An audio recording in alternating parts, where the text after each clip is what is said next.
Homilador ayolning qornidagi 8 oyoqqa o'xshash maxluq bo'lgan voqealar asosida yozilgan hikoya. Azizlar, videorolikni oxirigacha tomosha qiling. Bir ayol turmushga chiqqaniga bir necha yillar o'tib ketsa ham hech farzandli bo'lmas emish. Kunlardan bir kun Allohning fazli ila orzusi ushalib, bo'yida bo'lib qolibdi. Homilaning 4-oyida doktor ko'rigidan o'tish uchun tabib huzuriga borishibdi. Ammo o'zi va eri tabibning gapini eshitib, doing qotib qolishibdi. Qorningizda ko'tarib yurgan homila insondan ko'ra 8 oyoqqa o'xshagan mayib, majruh bir xunuk maxluq ekan. Iloji boricha uni ertaroq tushirib yuborishimiz kerak. Chunki u tug'ilayotgan paytida sizning hayotingizni xavf-xatarga solishi mumkin, deb tabib. Boshqa tabiblarga ham borib ko'rishgan ekan. Natija o'sha. Hamma yuqoridagi tabibning gapini birday takrorlabdi. O'rtada janjal chiqibdi. Ona qornidagi bolasini tushirishga sira ko'nmabdi. Er esa nima qilasan, tug'iliboq o'ladigan 8 oyoqni tug'ib, unga qo'shilib o'zing ham o'lib ketasan-ku axir, deb u ham tushirish zarurligiga qattiq oyoq tirab turibdi.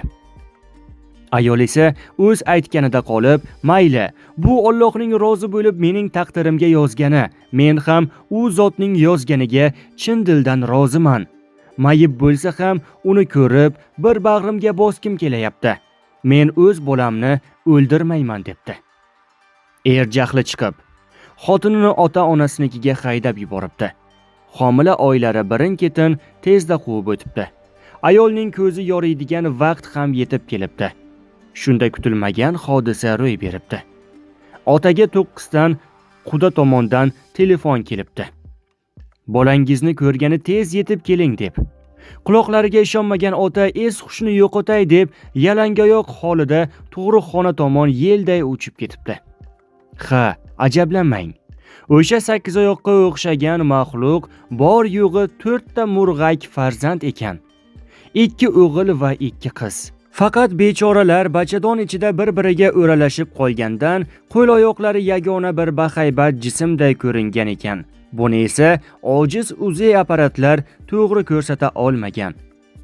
So'zimiz yakunida shuni ta'kidlab o'tishimiz kerakki, u ona bu ilohiy tuhfaga loyiq edi. Nega deysizmi? Chunki u tabiblar so'zini eshitib qattiq larzaga tushganda o'zini yo'qotib qo'ymay, balki eng birinchi aytgan so'zi Allohning qazoyi qadriga roziman degan gap edi. Kimda-kim Allohning qazoyi qadriga chin dildan rozi bo'lsa, Alloh ham uni mana shunday chiroyli taqdir bilan rozi qilib qo'yadi, deb hikoyamizni yakunlaymiz.